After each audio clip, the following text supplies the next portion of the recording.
और वक्त हो गया है संविधान की कसम खाने का। सबसे पहले आपको अपडेट दे दें, कर्नाटक की कांग्रेस सरकार में 3 डिप्टी सीएम बनाए जा सकते हैं। खबर सूत्रों के हवाले से है कि जातीय समीकरण साधने के लिए कांग्रेस एक लिंगायत, एक वोकालिंगा और एक दलित यानी 3 डिप्टी सीएम बनाने पर विचार कर रही है। लेकिन हम बहस को थोड़ा आगे लेकर जाएंगे। इस जीत के बाद सिद्धारमैया ने कहा कि जैसे कर्नाटक में जीते वैसे ही 2024 में भी बीजेपी को हराएंगे और राहुल गांधी को पीएम बनाएंगे। इसी के साथ 24 के लिए राहुल गांधी की बतौर पीएम कैंडिडेट ब्रांडिंग शुरू हो गई। तमाम विपक्षी पार्टियां भी जोश में हैं। ममता बनर्जी ने कहा कि बीजेपी की उल्टी गिनती शुरू हो चुकी है। फारूक अब्दुल्ला और महबूबा मुफ्ती ने भी कहा कि अब वक्त आ गया है कि 24 में मोदी को हराने के लिए सारे विपक्षी दल एक हो जाएं।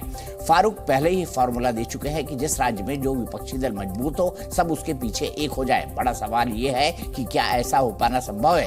क्या एक चुनाव की जीत को लेकर यह माना जा सकता है कि ब्रांड मोदी का कोई विकल्प तैयार हो गया है? नीतीश कुमार विपक्षी एकता की कोशिश में पूरा देश घूम रहे हैं, लेकिन नवीन पटनायक कह चुके हैं कि वो अकेले ही लड़ेंगे। कई सवाल है, क्या कांग्रेस आंध्र में वाईएसआर और तेलंगाना में केसीआर के खिलाफ उम्मीदवार नहीं उतारेगी? क्या कांग्रेस दिल्ली और पंजाब में केजरीवाल के खिलाफ और बंगाल में ममता के खिलाफ उम्मीदवार नहीं उतारेगी? लेफ्ट पार्टियां क्या करेंगी? जम्मू कश्मीर में कांग्रेस कैंडिडेट न भी उतारे तो क्या फारूक और महबूबा आसानी से सीटें बांट लेंगे? और फिर सबसे बड़े राज्य यूपी में क्या होगा? क्या वहां अखिलेश और मायावती में फिर दोस्ती हो पाएगी? और ये सब नहीं हुआ तो ब्रांड मोदी के सामने चुनौती क्या होगी?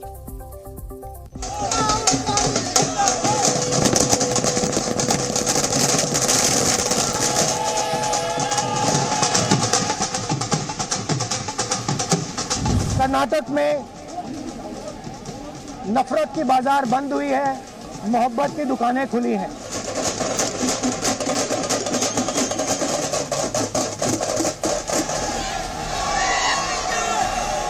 पूरी सरकार यहाँ थी, प्रधानमंत्री, home minister, railway minister, road minister, लेकिन आखिरी में नतीजा क्या हुआ? जो हम चाहते थे, जो यहाँ कर्नाटक की जनता चाहती थी। I also hope that Rahul ji may become the Prime Minister of this country.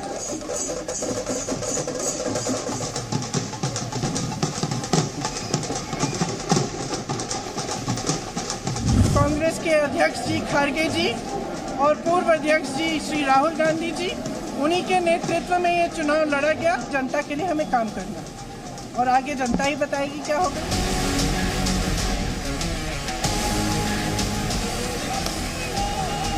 देश की यूनिटी एंड डाइवर्सिटी के लिए हर स्टेट को अच्छा से फेडरल स्ट्रक्चर को इम्पोर्टेंस देने के लिए बीजेपी हटाओ देश बचाओ, एक ही स्लोगन।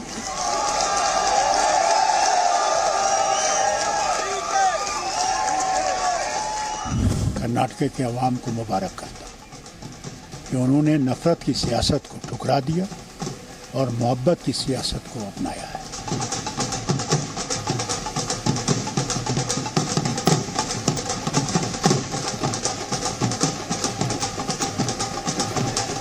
विपक्ष का नेशनल पार्टी होने के नाते कांग्रेस को मजबूत होना जरूरी है। कांग्रेस मजबूत होगा तो विपक्ष भी मजबूत होगा।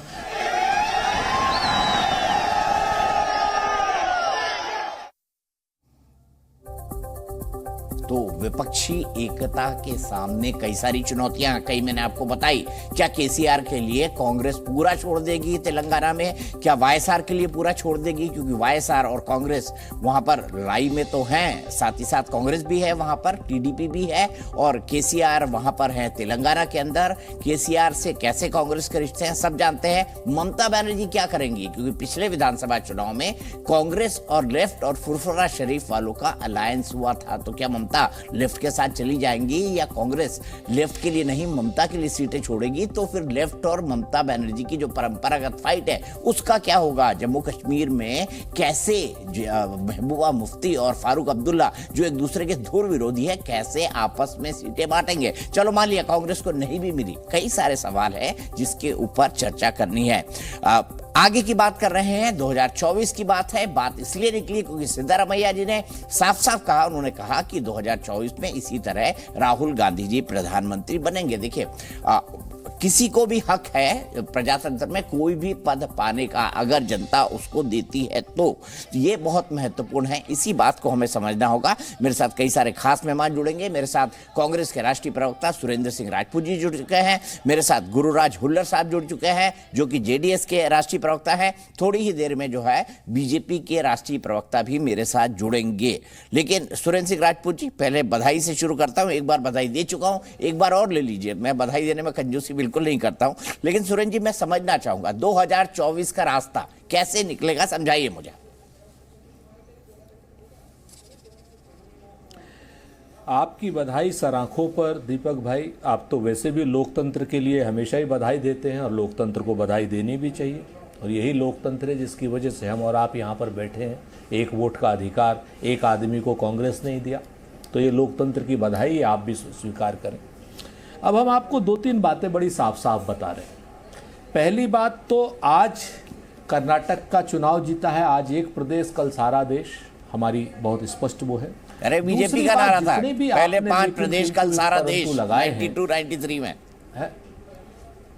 जब बाबरी मस्जिद गिरी थी ना, बाबरी ढांचा, उसके बाद ये बीजेपी ने नारा लगाया था पहले 5 प्रदेश कल सारा देश, और ज्यादातर में हार गए थे। अब नहीं, आज वो ठीक है, वो अपनी जगह पर, उनके 5 थे, हमारा 1 की बात हम कर रहे हैं आज की डेट में। आप तो अब आप यहाँ पर आइए, जो जिस तरीके से आप लोकतंत्र के लिए इस वक्त इतनी जल्दी से इतने ज़्यादा चिंतित हैं, तो हम आपकी इस चिंता को सराखों पर रखते हैं और हम आपको 2-3 चीज़ें बड़ी साफ साफ बताते हैं।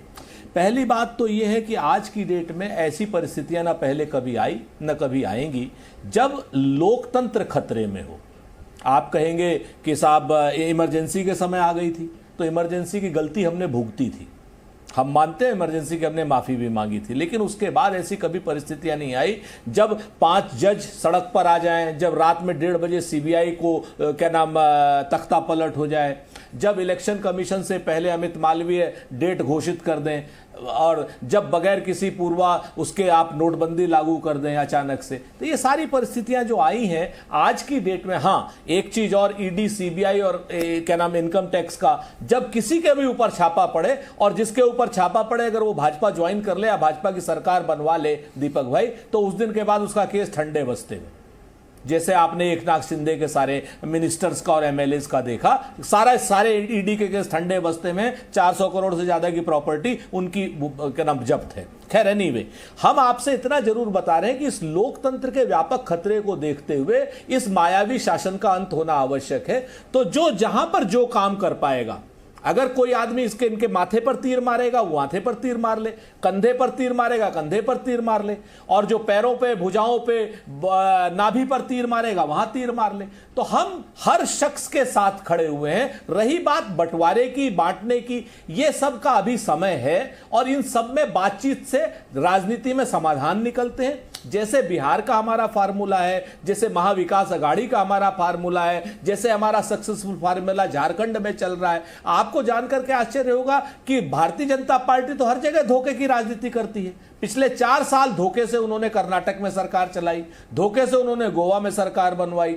आप इस चीज को देखिए, धोखे से महाविकास अघाड़ी, अब सुप्रीम कोर्ट ने जो ऑब्जर्वेशन दिए वो भी आपके सामने कि अगर उद्धव ठाकरे साहब ने इस्तीफा न दिया होता तो वो कल रिस्टेट हो जाते, ऐसा ऑब्जर्वेशन आया। तो सच बात है कि भारतीय जनता पार्टी ने जो लोकतंत्र को कुचला है, सभी लोग हैरान परेशान हैं। तो सब लोग अपने अपने निश्चित रूप से अपने मतों को और अपने पूर्वाग्रहों को किनारे रख करके बात करेंगे और इस मायावी शासन का अंत करेंगे। जैसे आप बात कर रहे हैं बीएसपी सपा की, निश्चित तौर पर दूरियां हैं, इसमें कहीं कोई दो राय नहीं, लेकिन लोकतंत्र की रक्षा के लिए सब लोग आएंगे, ऐसा हमारा विश्वास है। और रही बात बातचीत की, बंटवारे की, आप जैसे कह रहे हैं कि साहब टीआरएस यहां पर, बीआरएस जो है और वहां पर बाकी सब है, बातचीत से सब चीजों का हल निकलता है दीपक भाई, बातचीत से हल निकलेगा।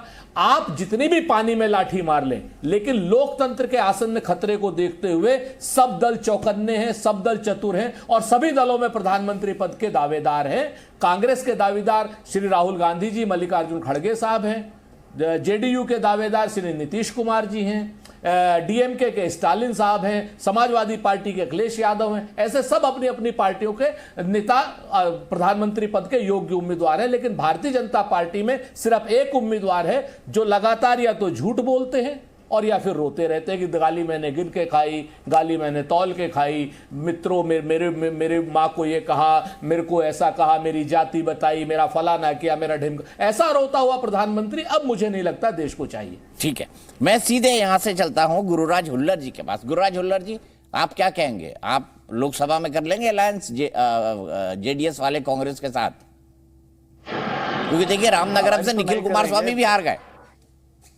नहीं, बिल्कुल नहीं। अभी क्या हुआ है, ये अलायंस करना या नहीं करना हमारे नेता, मतलब हमारे वरिष्ठ नेता जो है वो डिसाइड करेंगे।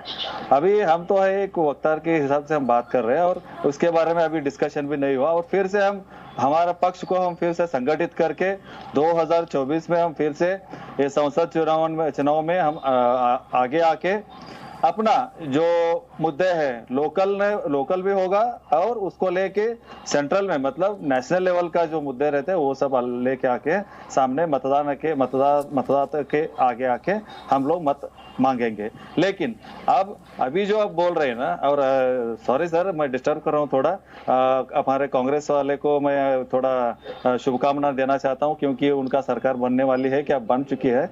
हाँ, अभी देखिए अलायंस के बारे में तो अभी डिस्कशन तो कहीं पे नहीं हुआ, लेकिन जब कुमार स्वामी ये कांग्रेस के साथ गवर्नमेंट किए थे तब सभी कांग्रेस, ममता जी और सभी पार्टियों के, आंध्रा से, तमिलनाडु से, केरल से सब लोग आके उस प्रमाण वचन स्वीकार कार्यक्रम में भाग लिए थे। तो वहां पे एक कहीं पे ऐसा लग रहा था कि ये सब लोग मिलके एक तृतीय रंग का तैयारी में जुटे हुए हैं।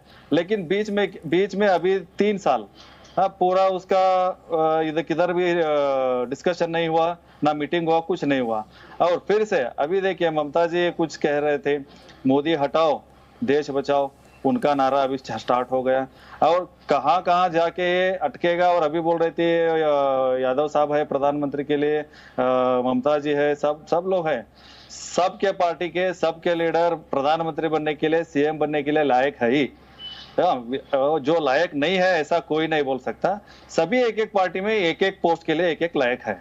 हाँ, और रही बात अलायंस की, ये तो हमारे वरिष्ठ नेता डिसाइड करेंगे। हमारे राष्ट्रीय अध्यक्ष भी है और स्टेट प्रेसिडेंट सीएम इब्राहिम है, कुमार स्वामी है, बहुत सारे लोग हैं ऐसे, हमारे जेडीएस के वक्तार सेक्रेटरीज है, वो सब डिसाइड करके बाद में उसका डिसीजन लेंगे। लेकिन पहला हमारा कर्तव्य है कि हमारा पक्ष को फिर से संगठित करना है बस। ठीक है, प्रेम शुक्ला जी हमारे साथ जुड़ गए हैं, भारतीय जनता पार्टी के राष्ट्रीय प्रवक्ता। देखिए मैंने ब्लू पहना हुआ है, प्रेम शुक्ला जी ने भी ब्लू पहना हुआ है और सुरेंद्र भाई ने भी ब्लू पहना हुआ है, तो नीले रंग की भरमार है सुरेंद्र भाई।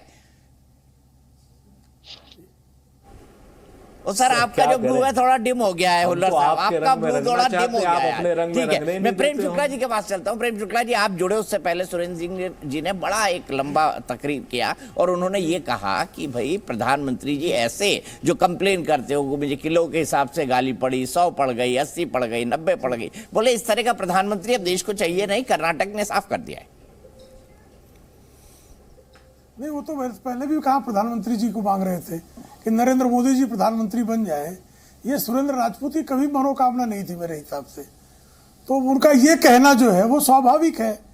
और देखिए कर्नाटक में वो जीते हैं तो जीत पर थोड़ी आतिशबाजी तो बनती है, थोड़ी अतिशयोक्ति तिरंजना भी बनती है, तो वो उनका जो है आज दिन है तो उनका अधिकार है। हम कर्नाटक में भारतीय जनता पार्टी के पक्ष में जनादेश नहीं आया है, उसको आदरणीय प्रधानमंत्री जी ने, हमारे राष्ट्रीय अध्यक्ष ने, आदरणीय अमित शाह जी ने, सारे भारतीय जनता पार्टी के कार्यकर्ताओं ने, आदरणीय बसवराज बोम्मे ने, सबने स्वीकारा है। निश्चित तौर पर हम अपना परिमार्जन करेंगे और आज उनको उत्सव मनाने का अवसर आया है, तो कभी कभार जिसके यहाँ उत्सव का अवसर आता है वो थोड़े ज्यादा पटाखे छोड़ता है, उसको छोड़ना भी चाहिए। मुझे पूरी अपेक्षा है कि 91 गालियां जो हैं अब इस जीत के बाद 100 में जल्दी तब्दील हो जाएंगी। थोड़ा गाली देने वालों का साहस बढ़ जाएगा और गालियों पर कितनी प्रसन्नता है राजपूत जी स्वयं जो है बयान कर रहे हैं। तो आप इसी तरह गालियां देते रहें ताकि जो है भारत की जनता जानती रहे कि गालियां देने का संस्कार जो है वो कभी कभार फल जाता है। ठीक है, सुरेंद्र जी जवाब दीजिए। क्या प्रेम शुक्ला जी ने कुछ नहीं कहा, ये भी कह दिया आपके 100 खून में आप आज जीते हैं, लेकिन छुआ भी गए आपको, थोड़ी आतिशबाजी इन्होंने भी कर दी। नहीं प्रेम शुक्ला जी भारतीय जनता पार्टी के वरिष्ठ प्रवक्ता हैं, उनको अपनी बात कहने का पूरा हक है। और हमने ऐसा, प्रेम शुक्ला जी कुछ नहीं कहा, हमने तो सिर्फ इतना कहा कि ऐसा कोई प्रधानमंत्री नहीं चाहिए जो गाली गिने या गाली तौले। खैर आपका विशेषाधिकार है, आप जो भी चाहें बोलें, लेकिन एक चीज हम आपसे जरूर कहना चाहते हैं कि भारत के लोकतंत्र को बचाने के लिए जितनी लोकतांत्रिक ताकतें हैं, सारी की सारी लोकतांत्रिक ताकतों को कहीं ना कहीं भारतीय जनता पार्टी का जो ऑटोक्रेटिक बिहेवियर है, और विशेष रूप से अमित शाह जी और नरेंद्र मोदी जी का, इसके खिलाफ लड़ना होगा। और इसमें कहीं ना कहीं आप जैसे लोग जितने हैं जो भारतीय जनता पार्टी में लोकतांत्रिक व्यवस्था चाहते हैं, उनको भी आगे आना होगा, उनको भी बाहर आना होगा। ये भी बात आप समझ लीजिए, क्योंकि अब कर्नाटक ने बहुत स्पष्ट रूप से बता दिया है कि झूठ बोलना, मुद्दों को भटकाना, मुद्दों को भरमाना, भगवान बजरंगबली के नाम को राजनीति में घसीटना, इस पर जनता आपके साथ नहीं आने वाली है। आपको रोजगार देने पड़ेंगे, महंगाई खत्म करनी पड़ेगी, अग्निवीर जैसी योजनाएं वापस लेनी पड़ेंगी, चीन के साथ लाल आंखें दिखा करके कड़ा मुकाबला करना पड़ेगा। और ये सारे की सारी चीजें जब अगर आप नहीं करेंगे तो निश्चित तौर पर जानिए जनता अपना अभिमत बना चुकी है। जैसे कर्नाटक में जनता ने अपना अभिमत बनाया, तमाम चीजें 10 दिन में प्रधानमंत्री जी ने दिल्ली से फूल से लेकर के शूल तक और जितने रोड शो अपना प्रधानमंत्री जी कर सकते थे सारे किए। मणिपुर जल रहा था, लेकिन मणिपुर पर कोई काम नहीं किया प्रधानमंत्री जी ने। यह भी अपने आप में सच है कि जैसे एक पुरानी कहावत थी कि रोम जल रहा था, नीरो बंसी बजा रहे थे, तो यहां मणिपुर जल रहा था। प्रधानमंत्री जी अपनी चुनावी सभाएं कर रहे थे, चुनावी सभाएं ज्यादा इंपॉर्टेंट थी शायद प्रधानमंत्री जी के लिए। तो यह बात भी देश याद रखेगा, याद रखेगा देश इन बातों को कि जब पुलवामा का अटैक हो रहा था तो प्रधानमंत्री जी कहीं ना कहीं फोटो शूट बेयर ग्रिल्स के साथ करा रहे थे, वो वहां जिम कॉर्बेट में। तो ये सारी चीजें याद रखेंगे तो हमारा तो लोकतांत्रिक ताकतों से आह्वान है कि आइए यहां पर नेता चुनिए, अभिनेता मत चुनिए। ये इस वक्त की जो सबसे नीड ऑफ द आवर है वो नेता चुनने की, अभिनेता चुनने की नहीं। और सब दलों में अच्छे नेता है, भाजपा में भी अच्छे नेता हम कह सकते हैं। ठीक है, भाजपा में भी अच्छे नेता है, तो कुछ ऐसे अच्छे नेता आएंगे क्या कांग्रेस के खेमे में भाजपा से? बिल्कुल आ सकते हैं, क्यों नहीं आ सकते हैं। ये तो देखिए राजनीति, हमारे नेता जब कांग्रेस में चले गए, भाजपा में चले गए, तो ये नहीं। अच्छा, ये सुरेंद्र भाई ये बताइए कौन कौन अच्छे नेता? हम तो कहते हैं जो जहां है वो अच्छा है। कौन कौन अच्छे नेता है? प्रेम शुक्ला जी कैसे? अरे प्रेम शुक्ला जी बहुत अच्छे नेता है। प्रेम शुक्ला जी को आप टीवी के अलावा देखिए, लोगों की बड़ी मदद करते हैं। अच्छा, तो ये आ सकते हैं कांग्रेस में? आप, हम आपको बताएं, ये आ सकते हैं कांग्रेस में? आमंत्रित करेंगे आप इनको? हैं? इनको आमंत्रित करेंगे? ये तो पहले शिवसेना में, ये तो पहले शिवसेना में थे। हमारी साथी पार्टी शिवसेना में पहले से थे, ऐसी थोड़ी बात है। ये तो इन्हें वो करना है। तो क्या नाम आप बताइए, नितिन गडकरी जी में क्या खराबी है? क्या खराबी है राजनाथ सिंह जी में? लोकतांत्रिक मूल्य, मतभेद हमारे हैं, लेकिन लोकतांत्रिक मूल्यों की तो आप बात कीजिएगा ना। ठीक है, जिस तरीके से जो लोकतांत्रिक आप मान रहे हैं कि लोकतंत्र जिंदा है भारत, जो लोग आप मान रहे हैं सुरेंद्र जी की लोकतंत्र जिंदा है भारत में? देखिए लोकतंत्र तो जिंदा है, लेकिन लोकतंत्र की सांस की नाल पर नरेंद्र मोदी जी ने पैर रखा हुआ है। अच्छा, सांस की नाल पे पैर रखा हुआ है। लोकतंत्र जिंदा है, लोकतंत्र की नाल पर नरेंद्र मोदी जी ने पैर रखा हुआ है और यही पैर हटाना है। ठीक है, प्रेम शुक्ला जी जवाब दीजिए। थोड़ा थोड़ा जिंदा है अभी, थोड़ा थोड़ा बाकी है। वो ये कह रहे हैं कि थोड़ा जिंदा है लोकतंत्र, थोड़ा मर गया है। नहीं, लोकतंत्र जिंदा है और इसी कारण कांग्रेस की सरकार बनी है। ईवीएम से ही बन रही है, और आज ईवीएम जो है उसको इन्होंने क्लीन चिट भी दे दिया होगा। ईवीएम का नाम सवेरे से को बार नहीं लिया है।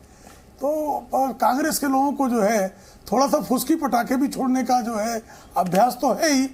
अक्सर तो इनके पटाखे फुसकी ही रहे हैं। फुसकी बार हमारे मुंबई में कहते हैं, फुसकी बार, कि आपने, और चाइनीज बार जो है जो चीन के चंदे पर चलता है और चीन के सामने पराजय मानने में स्वयं को धन्य पाता है और 38,000 किलोमीटर लुटाकर स्वयं की पीठ खुद थपथपाकर भारत रत्न हो जाता है। तो ऐसी इनकी अपनी परंपराएं रही हैं। खैर का आज वो बहस का विषय नहीं है, मुद्दे की बात यह है कि भाई कांग्रेस में जो पलायन अभी और आगे दिखाई दे रहा है, आज यही परिवार जो है एक दूसरे के सामने तलवारें खींचकर खड़े हो गए हैं। पहले उनसे स्वयं को जो है उनकी रक्षा कीजिए, नहीं तो जो है तलवारें खींचने को तैयार है कि बहन का डंका बजेगा कि भाई का सिक्का चलेगा, कौन बनेगा कौन नहीं बनेगा, शुरुआत वहां। और हम नहीं कह रहे, उनके परिवार कह रहे हैं, हम सिर्फ उनके परिवारों को उद्धृत कर रहे हैं। कांग्रेस के अंदरूनी मामलों में हमारी रुचि और रस बिल्कुल नहीं है, लेकिन जो फ्लोर पर आ रहा है कि एक का भाई और जो रोना धोना अभी से शुरू हो गया है, जीत पर हर्ष से अधिक ये जो रोना है, इस रोने के भी जो संकेत है वो राजनीति में लिए जाने की आवश्यकता है। सुरेंद्र जी क्या कहेंगे? वो इशारा कर रहे हैं सिद्धारमैया वर्सेस शिव कुमार जी। देखिए, राजनीति की में महत्वाकांक्षा का एक अच्छा स्थान है, उच्च स्थान है। क्या प्रेम शुक्ला जी कह पाएंगे कि वो लोकसभा या विधानसभा चुनाव नहीं लड़ना चाहते? या प्रेम शुक्ला जी कह पाएंगे इसको? ये महत्वाकांक्षाएं होना अच्छी बात है, गुटबाजी होना अच्छी बात है, मतभेद होना अच्छी बात है, लेकिन मनभेद नहीं होने चाहिए। बिल्कुल मैं मानता हूं कि, और खुलेआम माना है सिद्धरमैया जी ने भी, वो भी मुख्यमंत्री पद के दावेदार हैं, और खुलेआम माना है इन्होंने भी, अपना डीके शिव कुमार साहब ने भी हैं। लेकिन हमारे यहां तो इतनी बात कहने की आजादी है, स्वतंत्रता है, लोकतंत्र है। आपके यहां हमें बता दीजिए कि नरेंद्र मोदी जी के अलावा किसी के प्रधानमंत्री बनने की हिम्मत, हैसियत, हौसला या कोई वक्तव्य देने की ताकत भी है कि मैं प्रधानमंत्री बनना चाहता हूं? या प्रेम शुक्ला जी आप कह सकते हैं कि मैं प्रधानमंत्री बनना चाहता हूं नरेंद्र मोदी जी की जगह पर? ये सब बातें मत करिए, सच बात ये है। और अगर तो मान लेंगे आपको कि हाँ आपने भारतीय जनता पार्टी में अध्यक्ष से कहलवा लीजिए, नहीं जरा अपने अध्यक्ष से कहलवा लीजिए कि प्रधानमंत्री उन्होंने तो कहा है मल्लिकार्जुन अभी तो अभी प्रेम भाई आज हमारा झगड़ा करने का कांग्रेस के प्रवक्ता ने घोषित किया, प्रधानमंत्री पद का प्रत्याशी मल्लिकार्जुन खड़गे घोषित, कर्नाटक से प्रधानमंत्री होगा। ये अच्छी हेडिंग बिल्कुल हम बिल्कुल हम कहना चाहते हैं कि कर्नाटक के मल्लिकार्जुन खड़गे, मैं सुरेंद्र राजपूत बिल्कुल नहीं अच्छा है ना तो हाँ मैं सुन लीजिए मैं सुरेंद्र मैं पूरी तरीके से कह सकता हूं, मैं कह सकता हूं कि श्री मल्लिकार्जुन का प्रधानमंत्री पद के दावेदार हो सकते हैं, श्री राहुल गांधी जी प्रधानमंत्री पद के दावेदार हैं, ये मैं कह सकता हूं। लेकिन आप नरेंद्र मोदी के अलावा नहीं कह सकते। हिम्मत हो तो कह लीजिए, कहिए आप, अगर है हिम्मत तो कहिए कि नरेंद्र मोदी की जगह आप प्रधानमंत्री बनना चाहते हैं। हमारा नेता कोई पिद्दियों का नेता थोड़े, हमारा अरे भाई अब देखो, अगर बिलो द बेल्ट वार करोगे तो निश्चित तौर पर सुनोगे। ये इद्दी पिद्दी की बात छोड़ो, ये कुत्तागिरी छोड़ दो आप। आपके यहाँ इद्दी पिद्दी होता है, प्लीज व्यक्तिगत ना हो। अरे भाई मुद्दे पे बात करें, हमारी पार्टी ने नहीं बनाया, हमारे ऊपर आरोप लगाओगे, अपना आरोप जो करके पिद्दियों का प्रलाप, पिद्दियों का प्रलाप, पिद्दियों का प्रलाप, अच्छा पूरी भाजपा का प्रलाप, किसी की हैसियत नहीं है प्रधानमंत्री के सामने बोलने की। आप प्रलाप हो गए, करते हो आप, गाली देना आपका संस्कार है। मैंने कहा ना 100वीं गाली जल्दी आएगी, 100वीं गाली जल्दी आएगी। किसी की हिम्मत अब आपको 3-4 दिन में ही जो है 4-6 गाली आ सकती है। शुरू देखिए हैसियत, हिम्मत, ठीक है। और आप जान लीजिए ये जो पिद्दीगिरी वाली बात करते हो, अच्छा अभी इतना चिढ़ क्यों जा रहे भाई? अगर आपकी हिम्मत पिद्दियों को पिद्दी ना कहे तो क्या कहे भाई, इतना काहे परेशान है? कहिए आप पिद्दियों। मैं मूर्ख तो हूं नहीं ना, मैं राहुल गांधी थोड़े हूं, बहस का स्तर हो गया, मैं राहुल गांधी की तरह जो है मूर्खों का जो नेता थोड़े हूं, ठीक है ना? अरे और क्या राहुल गांधी, हम अपनी योग्यता के अगर कोई सोने का चम्मच लेकर राहुल गांधी पैदा होता है तो प्रधानमंत्री पद के प्रत्याशी, उसके लिए पार्टी तय करती है, पार्टी तय करती है। हमारा लोकतांत्रिक पद्धति है, वंशवाद थोड़ा है कि झोले में आ गया प्रधानमंत्री, जैसे कोख में आए प्रधानमंत्री, ऐसा नहीं होता जी। यही आपकी परंपरा है, यही आपकी परंपरा है। वंशवाद से कंसवाद तक आप पहुंचे हैं। निर्वंशे लोगों का क्या वंशवाद होगा जो शादी नहीं करते हैं? कुछ के सिर्फ वंश ही होंगे, पता नहीं कहां छोड़ आते हैं। व्यक्तिगत ना हो प्लीज, दोनों से मेरी रिक्वेस्ट है, व्यक्तिगत ना हो, व्यक्तिगत ना हो, व्यक्तिगत ना हो। 4-4 शादियों वालों को बना लीजिए ना, प्रेम शुक्ला जी, सुरेंद्र राजपूत जी, प्लीज व्यक्तिगत ना हो। 4-4 शादियों वालों को बना लीजिए अपना नेता।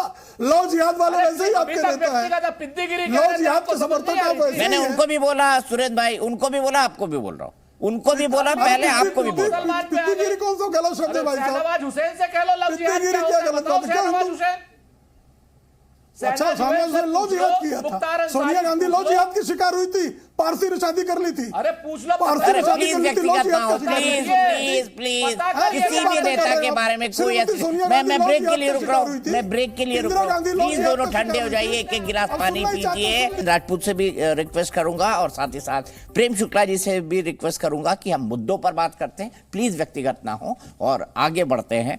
और मैं आपसे जानना चाहता हूं सुरेंद्र जी, जो प्रेम शुक्ला जी ने कहा उसके आधार पर मैं आपसे जानना चाहता हूं कि कैसे फॉर्मूला निकलेगा दिल्ली का, क्या ब्रांड मोदी का? आपने इतने सारे नाम गिना दिए, लेकिन लोग पूछेंगे भाई किसकी क्या क्रेडिबिलिटी है। ये देखिए रामनगरम, आप उस तरफ जाएंगे कनक जो रामनगरम की तरफ जाएंगे, बैंगलोर से मैसूर की तरफ जाएंगे तो आपको इस तरह के पत्थर मिलेंगे। वही पत्थर है जिस पर गब्बर सिंह वाला शॉट शूट हुआ था, जहां पर गब्बर सिंह ने अपना अड्डा बनाया था और घोड़े पर डाकू जाते हैं थे। वैसे चंबल में खूब गया हूं, आज तक कोई डाकू जो है घोड़े पर नहीं चला हिंदुस्तान में, जितनी हिस्ट्री में जानता हूं। लेकिन फिल्म है, कल्ट फिल्म है, बनी, वहीं का दृश्य हम आपको दिखा रहे थे। सुरेंद्र राजपूत जी, कैसे आप इतने सारे लोगों को एक मंच पे लाएंगे? और सवाल यह है कि आज उत्तर प्रदेश के निकाय चुनाव के रिजल्ट आए हैं और मैं ये सवाल रिपीट कर रहा हूं क्योंकि हमारा पिछला शो अलग था, आज का शो अलग है। वो रिपीट सवाल मेरा ये है कि अगर वहां पर कांग्रेस मजबूत नहीं होगी, 40 के आसपास वो या गठबंधन नहीं जीतेगा तो दिल्ली का रास्ता बहुत मुश्किल हो जाता है। सुरेंद्र जी, इस अंक गणित को आप बहुत अच्छी तरह समझते हैं।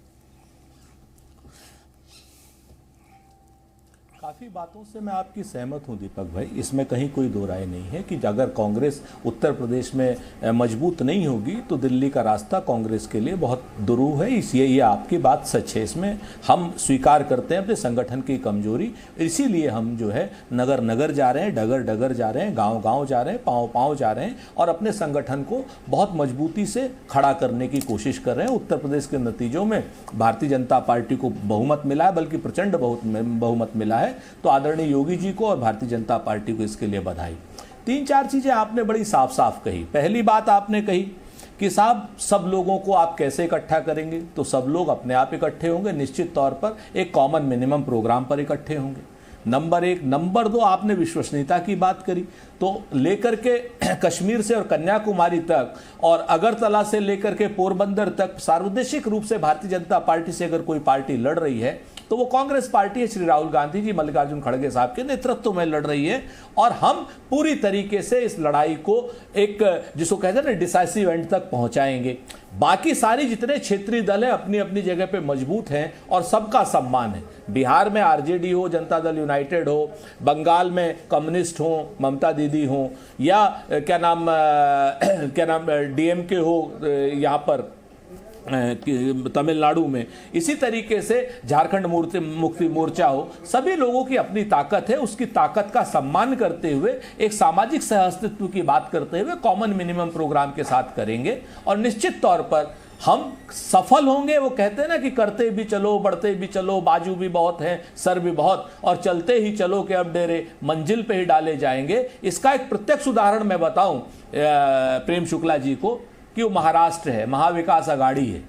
अगर आप देखें शिवसेना को, कांग्रेस पार्टी को और एनसीपी को, तीनों चट्टान की भांति एक हैं। और जिस दिन से ये महाविकास आघाड़ी बनी है और जिस महाविकास आघाड़ी की सरकार को अनैतिक रूप से इन्होंने गिराया है, एक भी उपचुनाव नहीं जीत पाए हैं उस दिन से ये लोग।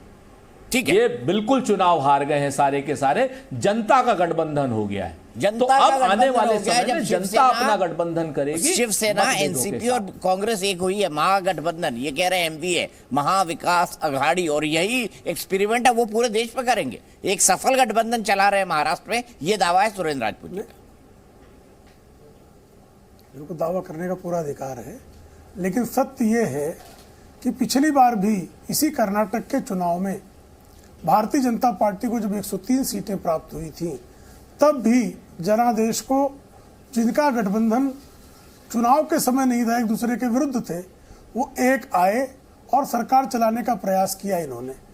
परिणाम ये रहा कि जैसे ही अगला चुनाव आया लोकसभा का, जिसमें इनका बड़ा दावा था और इनके विपक्ष के नेता आदरणीय मल्लिकार्जुन खड़गे जी तब भी थे, लोकसभा में विपक्ष के सबसे बड़े नेता थे। विपक्ष के नेता का तो उनको जो है संवैधानिक अधिकार नहीं मिला था, लेकिन वो कांग्रेस के नेता थे और विपक्ष के सबसे बड़े नेता थे, लेकिन वो अपनी सीट भी हार गए।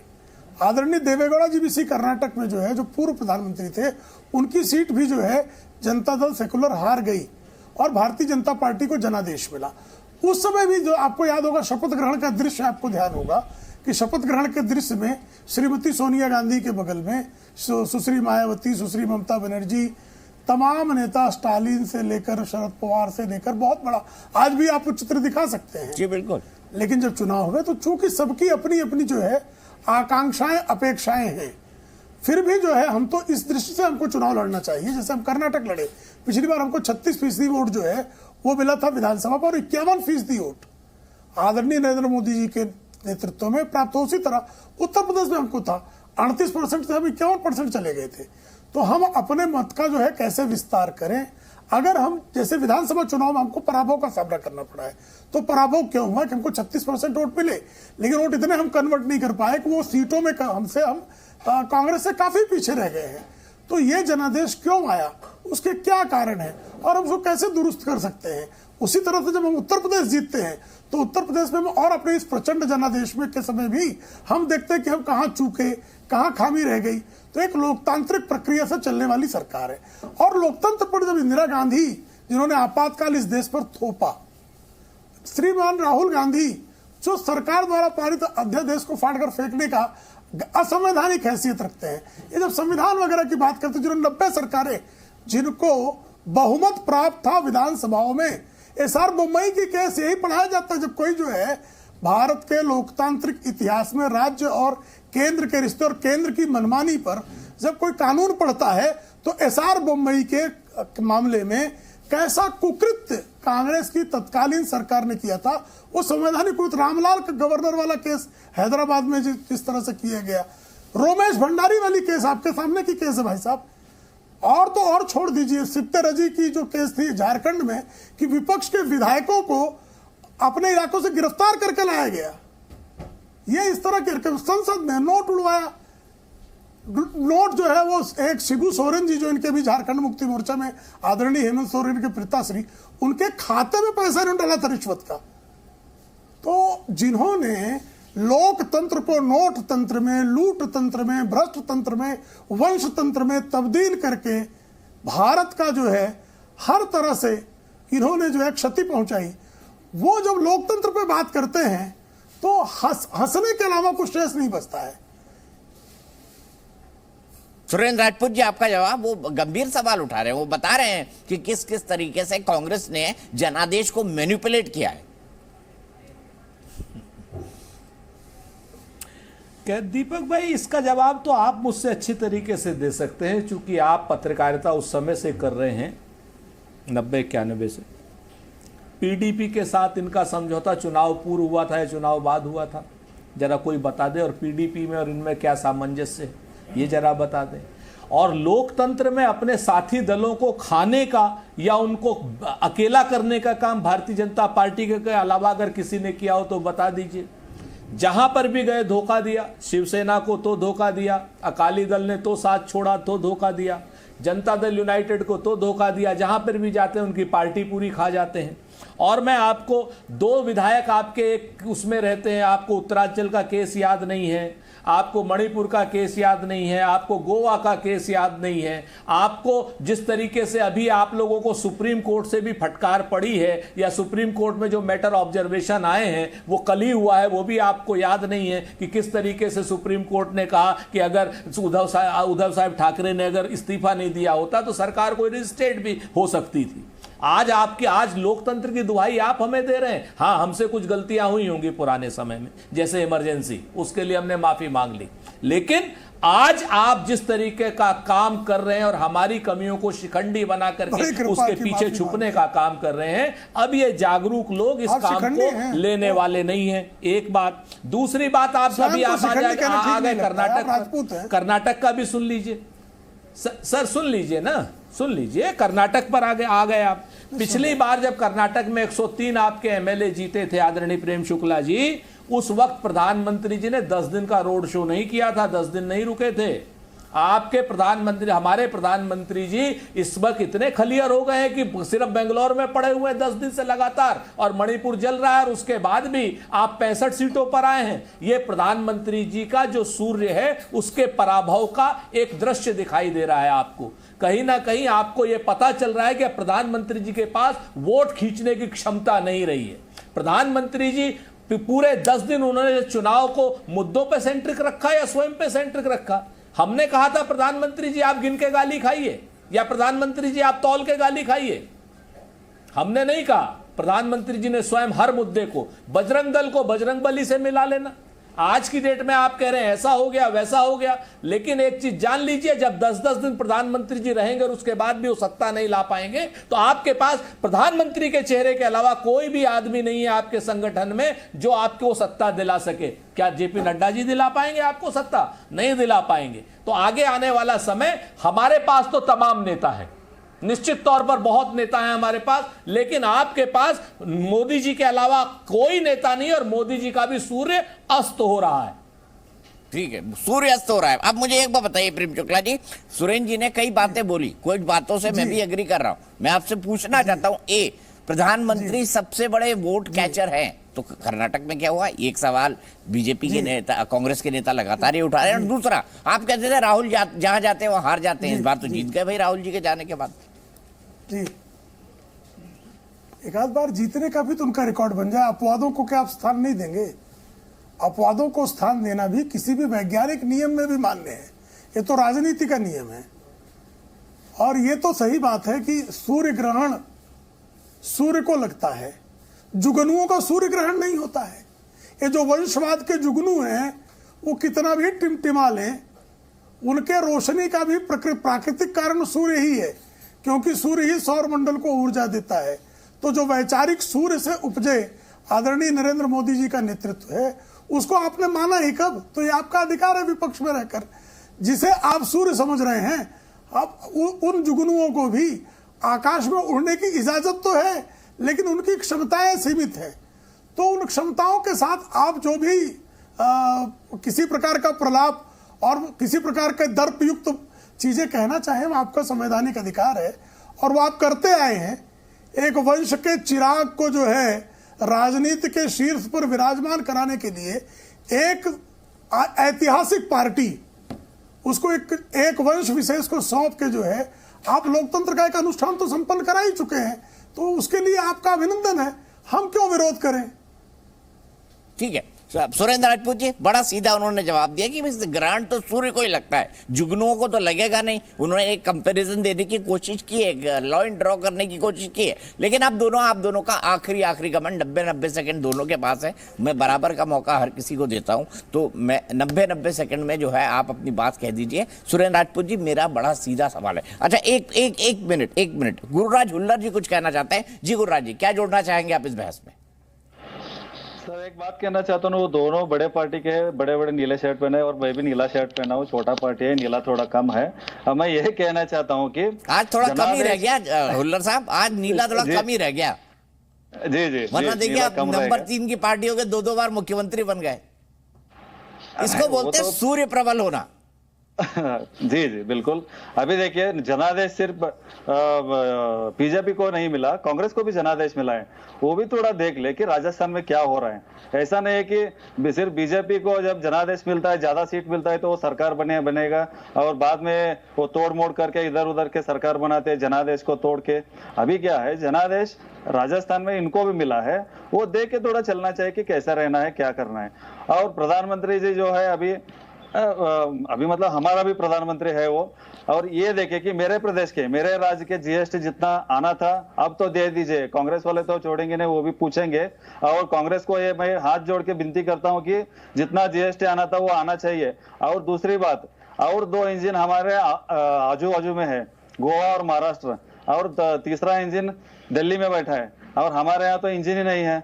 जैसे कि आप बोलते हैं ना, डबल इंजन, ट्रिपल इंजन का सरकार। और महादाई कलसा बंडोरी का जो प्रोजेक्ट है पीने का पानी का, उसमें टांग ना अड़ाए। प्लीज मैं आपको कोऑपरेट करने के लिए विनती करता हूं बीजेपी वालों को और कांग्रेस वालों को ये विनती करता हूं कि जल्द से जल्द ये प्रोजेक्ट खत्म करें, क्योंकि 35 साल से ये सब हो रहे हैं और 100 करोड़ रुपए देके जो काम चालू किए थे वो 160 करोड़ का वो जो प्रोजेक्ट था, अभी 400 करोड़ से भी ज्यादा खर्चा हुआ है वहां पे। मैं विनती करता हूं। अच्छा, अब 60 सेकंड आपके भी, 30 सेकंड आपके सुरेंद्र भाई और 30 सेकंड प्रेम शुक्ला जी के। मैं कोई सवाल नहीं पूछ रहा हूं, आप अपना क्लोजिंग रिमार्क दे सकते हैं। कहते हैं ना कि दुविधा में फंसे लोग और सुविधा में फंसे लोग करते हैं बात जंगल की गमले में उगे लोग। आज की डेट में गमले में उगे हुए लोग अपने आप को सूर्य मानने की गलती कर रहे हैं। इनको जनता अपने आप करारा जवाब देगी। जिस तरीके से आदि गुरु शंकराचार्य के बाद श्री राहुल गांधी जी ने भारत जोड़ो यात्रा करी है कन्याकुमारी से कश्मीर तक, प्रधानमंत्री जी जरा एक बार कह दीजिए ना कि कुछ 300-400 किलोमीटर की यात्रा कर दें। सच बात है कि जुगनू कहना ये कहीं ना कहीं भारतीय जनता पार्टी के विद्वान प्रवक्ता का अपना एक अभिमान है और इस अभिमान का जवाब जनता अपने आप देगी। हम तो बहुत साफ बात मतलब ये भी ना करिए कि आप आदि शंकराचार्य जी से राहुल जी की तुलना कर ले। लेकिन ये थोड़ा ज्यादा हो गया। जो कमियां और जो अभिमान आपके अंदर आया है, आप कहीं के नहीं रहेंगे। अब ये तो ना करेगी आप राहुल गांधी जी को आदि शंकराचार्य जी के बराबर कर दें, जिसको सनातन में भगवान माना जाता है। नहीं, मैंने उनकी यात्रा को मिलाया है। अच्छा, नहीं, मैंने उनकी यात्रा को मिलाया है। आप मुझे बता दीजिए इतिहास में आदि गुरु शंकराचार्य के बाद अगर किसी ने इतनी बड़ी यात्रा की हो तो बता दीजिए। ठीक है, प्रेम शुक्ला जी आपके 30 सेकंड क्लोजिंग। व्यक्तियों का नहीं जी, जो लोग श्रृंगेरी के शंकराचार्य को जेल भेज दिया करते थे, वो शंकराचार्य में आदर्श ढूंढ रहे हैं। हिंदुत्व का यही उत्कर्ष है और शंकराचार्य से तुलना कर सकते हैं क्योंकि हम उदार हैं। पैगंबर से तुलना इमरान खान की सभा में किसी ने कर दिया, इमरान खान की, उसको लोगों ने वही मार डाला। तो ये हिंदुत्व की जो है यही महानता है, यही राहुल गांधी की समझ में नहीं आता है। मोहब्बत की दुकान नहीं खुलती है, दुकान खुलती है, सौदागरी होती है लौजियात की। मोहब्बत की दुकान लौजियात करते हैं। हिंदुओं की दुश्मन पार्टी का मिलन है, अंतरात्मा का मिलन है। भारतीय जनता पार्टी हिंदुओं की दुश्मन पार्टी दुकान में खरीद रहे हैं। हिंदुत्व के ठेकेदार आप नहीं है कि दुकान में मोहब्बत खरीदते हैं। भारतीय जनता पार्टी के लोग हिंदुत्व के नाम पे वोटों की राजनीति करते हैं। चीख पड़े आप लोग वोटों के हिंदू आतंकवाद कहने की औकात खत्म हो गई। हिंदुओं की राजनीति समझ में आ गया, आप हिंदुओं के समझ में आ गया। अरे चोर लुटेरे उचक्के कौन है ये देश जानता है। अच्छा, रुक जाते हैं, आपकी गालियां बता रही हैं। आज अच्छा दिन है सुरेंद्र सिंह राजपूत जी। गालियां बता रही हैं जी, ऐसा ना करिए उनके साथ। आज अच्छा दिन है सुरेंद्र भाई के लिए, ऐसा ना करिए। मैं यहीं पे रुकता हूँ, लेकिन जनता जनार्दन होती है। मैं हमेशा अपने शो के अंदर कहता हूँ और ये भी कहता हूँ कि उसका आदेश लोकतंत्र पे सराखों पर। और मैं ये भी कहता हूँ कि भारत दुनिया का सबसे बड़ा लोकतंत्र है और भारत की ताकत है पूरी दुनिया में जो सबसे बड़ी वो ये है कि यहाँ पर सबसे वाइब्रेंट डेमोक्रेसी है। चुनाव हारते हैं तो पद से हटते हैं, चुनाव जीतते हैं तो सत्ता में बैठते हैं। और मुझे लगता है जनता सही और गलत का निर्णय करना जानती है। फिलहाल एक ब्रेक, लेकिन ब्रेक के बाद डीएनए रोहित रंजन के साथ।